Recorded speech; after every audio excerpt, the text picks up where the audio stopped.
दोस्तों 1997 के बाद तकरीबन 29 साल गुजरने वाले हैं। इंडिया की टीम के ऊपर इतना बुरा दौर आज से 30 साल पहले आया था, जब वो 1997 में ज़िम्बाब्वे से हारा था और श्रीलंका से हारा था, फिर लगातार वो साउथ अफ्रीका से हारा था। लेकिन 29 साल गुजर गए हैं, अब ये 21वीं सदी जा रही है। तो 21वीं सदी का अगर मैं आपको हाल बताऊं तो पिछले 10 मैचेस इंडिया ने खेल रखे हैं, जिसमें इंडिया को सिर्फ 1 जीत मिली है। 9 मैचेस में उनको हार का सामना करना पड़ा है। हम सोच रहे थे कि श्रेयस अय्यर जो है वो नए कप्तान बने हैं, वो लगातार इंडिया की टीम को नीचे लेके जा रहे हैं, और गौतम गंभीर जो है वो अपने हठ धर्मी और गलत फैसलों की वजह से इंडियन टीम को लगातार हराए जा रहे हैं। लेकिन रात शुभमन गिल का जो मैच हुआ है, इंडिया की जो फुल फ्लैश टीम खेल रही थी, जिसमें रोहित थे, विराट थे, कोहली थे, तो इनकी टीम जो है वो भी हार का शिकार हुई है। ना सिर्फ हारी है बल्कि सीरीज़ हारी है। तो यूँ समझिए कि पिछले अगर मैं 30 दिन उठा के देखूँ तो इंडिया की टीम ने लगातार 3 सीरीज़ें हारी हैं, और उसमें आयरलैंड से भी वो वाइट वाश हुए हैं, और इंग्लैंड से भी T20 में वाइट वाश हुए हैं, और इंग्लैंड से फिर ODI के अंदर भी सीरीज़ हार गए। ऐसी क्या वजह है कि जो इंडिया लगातार मैचेस हारे जा रहे हैं, लगातार इस सदी में इंडिया के ऊपर इतना बुरा दौर आया है, जबकि इंडिया के पास 24 का वर्ल्ड कप भी है, इंडिया के पास चैंपियन ट्रॉफी भी है, इंडिया के पास 26 का वर्ल्ड कप भी है। लेकिन ऐसी क्या वजह बनी है कि इंडिया लगातार हारता जा रहा है? इसके पीछे क्या कोच का किरदार है? क्या इसके पीछे गौतम गंभीर की वो गलत प्लानिंग है, वो गलत फैसले हैं, जिसकी वजह से वो टीम के अंदर इन आउट कर रहे हैं और टीम के अंदर प्लेयर्स के स्लॉट को लेकर छेड़खानी कर रहे हैं? तो आखिर क्या वजह है, आज इसके ऊपर हम खुल के बात करेंगे। तो कल का जो मैच है वो 387 रन का टारगेट दिया है। पहले तो ये बात है कि सिर्फ एक बुमराह के ना होने से इंडिया की टीम में बहुत ज़्यादा जो है ना बिखराव देखा गया। बॉलिंग को लेकर इंडिया की टीम बिल्कुल ख़त्म हो चुकी थी, और जिस तरह कल 13 गेंदों के ऊपर 41 रन की पारी खेली है जॉस बटलर ने, और वो जॉस बटलर जो पिछले 18 अगर उनके मैच उठा के देखें तो उनकी कोई 50 नहीं थी। वो जॉस बटलर जो कि इंडिया के दौरे के ऊपर आकर लगातार वो सेंचुरियाँ भी लगा रहा है और 50 भी लगा रहा है और तेज़ तरीन पारी खेल रहा है, वो जॉस बटलर जो पहचाना जाता था अपनी तेज़ तरार बैटिंग के लिए, वो वापस आ चुका है।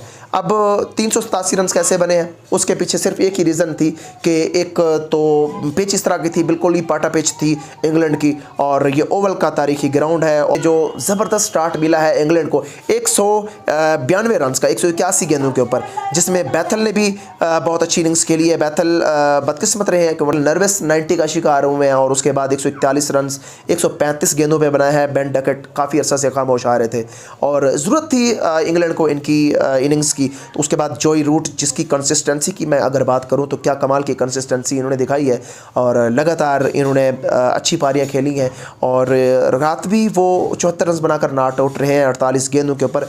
जॉस बटलर जो है वो 41 रन बनाए हैं, सिर्फ 13 गेंदें उन्होंने खेली हैं, और मेरे ख्याल में यही फ़र्क था कि इंडिया हारा है, क्योंकि इंडिया के जो 4 ओवर हैं, तकरीबन 4 साढ़े 4 ओवर वो टेल एंडर खेल गए हैं। हालांकि 27 रन से कोई इतनी बड़ी हार इंडिया को नहीं मिली, लेकिन अगर इंडिया के जो टॉप के बल्लेबाज थे, रोहित शर्मा ने क्या कमाल की पारी खेली है, और उन्होंने खुद को प्रूव किया है कि भाई मैं अभी अलाइव हूँ, और मुझे जो लोग छेड़खानी मेरे साथ कर रहे हैं, जो लोग मेरे इस्तीफे मांग रहे हैं, कम से कम उनको शर्म आनी चाहिए। जिस तरह की इनिंग्स रात रोहित शर्मा ने खेली है, 138 रन उन्होंने खेले हैं, तो क्या कमाल की इनिंग्स उनकी थी, और तमाम लोगों के मुंह बंद किए, खासतौर पे गौतम गंभीर एंड कंपनी के उसने मुंह बंद किया कि यार मुझे ना छेड़ो, मैं 2027 का वर्ल्ड कप खेलने वाला हूं।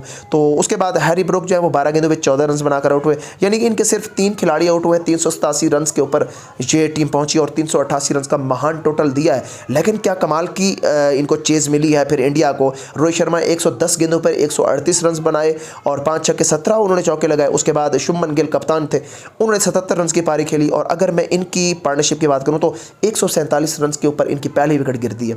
उसके बाद 260 के ऊपर जाके दूसरी विकेट गिरती है। फिर उसके बाद ऐसा होता है तू चल मैं आया वाली पॉलिसी, और पूरी टीम ढेर हो जाती है, और 27 रन पहले ये मैच ख़त्म हो जाता है। और मेरे ख्याल में यहाँ पे अगर मैं बात करूँ, सिवाय पहले 3 स्लॉट रोहित शर्मा 138 और 77 रन बनाए कप्तान शुभमन गिल ने, 74 रन 60 गेंदों पे विराट कोहली। जैसे ही विराट कोहली आउट होते हैं उसके बाद बिल्कुल टीम 4-5 ओवर के अंदर ही सिमट जाती है। अगर फ़र्ज़ करें इन तीनों में कोई एक बैट्समैन के साथ भी श्रेयस अय्यर, केएल राहुल और उसके बाद अक्षर पटेल ये ठहर जाते, ईशान किशन सबसे बड़ा जो इसमें ब्लंडर मारा है वो ईशान किशन है।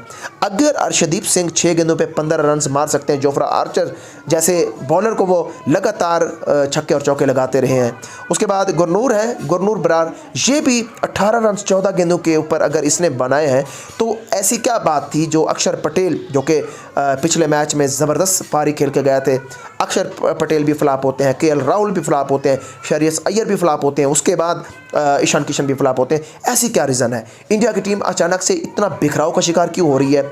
आखिर क्या वजह है इसके पीछे? तो मेरे ख्याल में एक बॉलर के शॉट होने से इंडिया बिखरा है और इंडिया की टीम ये मैच जीत सकती थी। इंडिया डिज़र्व करती थी जिस तरह की बैटिंग वो सेकंड टाइम कर रहा था।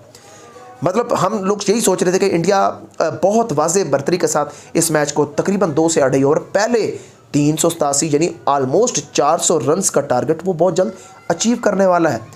लेकिन इंग्लैंड ने कम बैक किया, लगातार बढ़ता हुआ नेट रन रेट और लगातार बढ़ता हुआ नेट औसत जो कि रन्स बनाने की रफ्तार थी वो लगातार धीमी होती गई और 11 से 12 फिर 15 के ऊपर जाके ये औसत जब चढ़ी है उसके बाद इंडिया सरेंडर कर जाता है और विराट कोहली जो है वो 2 छक्के लगा चुके थे। उसके बाद विराट कोहली का विकेट गिरता है और कप्तान जो है वो काफ़ी निराश रहे हैं और शुभमन गिल की कप्तानी में इंडिया को यह हार मिली है। और जो इंग्लैंड के कप्तान है वो काफ़ी खुश हुए हैं। ये दौरा यूरोप के लिए, पूरे इंग्लैंड के लिए एक बेहतरीन साबित हुए और उन्होंने दुनिया की नंबर 1 ओडीआई टीम को हराया है और अब सिर्फ 5 पॉइंट की दूरी पे है इंग्लैंड। अब इस स्लॉट से भी इंग्लैंड को जाना पड़ेगा क्योंकि इंग्लैंड की तबाही करके रख दी है। T20 के अंदर भी स्लॉट छीना है नंबर 1 इंग्लैंड ने और अब वनडे में जो स्लॉट है काफ़ी अरसा से आ रहा है, इंडिया का जो नंबर 1 स्लॉट है वो भी तकरीबन अब सिर्फ 5 पॉइंट की दूरी पे है। तो गौतम गंभीर को अब क्या स्ट्रेटजी करनी चाहिए क्योंकि अब तो इसका इस्तीफ़ा जो है वो मस्ट है क्योंकि गौतम गंभीर के जो फैसले हैं वो इंडियन फैंस हों, इंडियन मैनेजमेंट हो, जितने भी चयन करता है उनकी नींदें उड़ा दी हैं। गौतम गंभीर हमेशा से तकब्बुर और गुरूर की बातें करते आए हैं और रात भी प्रेस कॉन्फ्रेंस में कह रहे थे कि हमने चैम्पियन ट्रॉफी जीती, हमने, हालांकि वो चैम्पियन ट्रॉफी के अंदर गौतम से ज़्यादा क्रेडिट मैं रोहित शर्मा को दूंगा जो कि प्लेयर्स भी मानते हैं इस बात को। तो खैर इसको टैग मिलता है, ये कहता है कि मैं चैम्पियन ट्रॉफी भी मैंने जीती है, वर्ल्ड कप भी मैंने जीत रखे हैं, तो मैंने ये किया वो किया। अब मैं आपको बताता चलूँ कि जो आउट ऑफ कंट्री इन्होंने सीरीज़ खेली है इंडिया ने, वो इंडिया का जो रिकॉर्ड है ओवरऑल वो बहुत ही ख़राब रहा है। इंडिया अपनी मुताबिक पिच्चें बनाता है, अपने घर में हराता है लोगों को। आईसीसी इवेंट के अंदर भी इसकी चलती है, ये तकरीबन जितने भी आईसीसी इवेंट एशिया में या इंडिया में हुए वो इंडिया जीता है, अपनी मनपसंद पिच्चें ये बनाता रहा है। लेकिन ऐसी क्या वजह है जब ये बाहर जाता है अवे फ्राम द कंट्री तो ये फ्लॉप हो जाते हैं, बिल्कुल हेल्पलेस हो जाते हैं कि इनको आयरलैंड भी पेल देता है।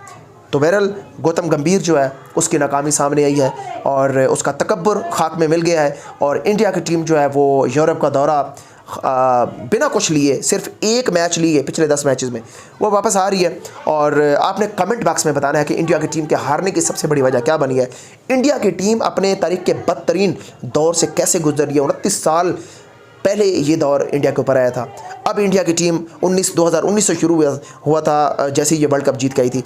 2019 से लेकर 2026 तक इंडिया की टीम ने श्रीलंका हो, बांग्लादेश हो, इंग्लैंड हो, ऑस्ट्रेलिया हो, न्यूजीलैंड हो, साउथ अफ्रीका हो, मुझे पता है किन किन टीमों से इंडिया हारा है। आयरलैंड हो, उसमें इंग्लैंड हो, तो पेल के रख दिया है तमाम नेशन ने इंडिया को और उनका जो तकब्बुर है वो खाक में मिलाया है। तो स्पोर्ट्स मंच हमारे चैनल का नाम है, लाजमी सब्सक्राइब करना है, बेल आइकन आपने लाजमी प्रेस करना है।